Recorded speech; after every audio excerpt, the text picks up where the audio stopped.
Alam ba ninyo, Bay Mamarag, isang Batanggenyo na matibay ang loob at hindi matinag sa tungkulin.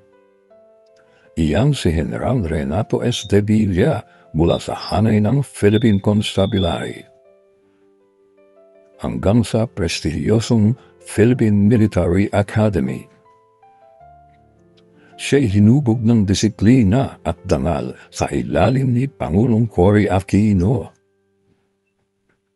kung saan siya ang nagsilbing Chief of Staff ng Armed Forces of the Philippines.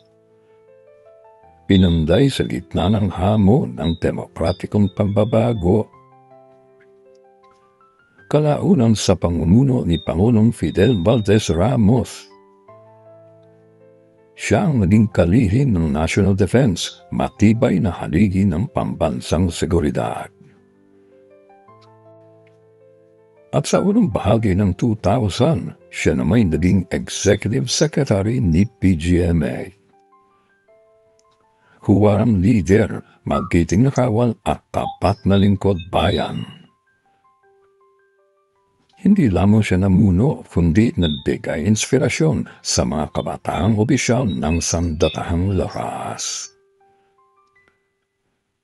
Ngunit higit sa lahat, iniwan niya ang tanong, paano nga ba nagiging tunay na pinuno sa katapangan? Sa katapatan o sa katayahang magbigay pag-asa sa susunod na henerasyon? Kilalanin natin si General Renato S. de Villa, ang pride ng Batangas, Bay Mamarag.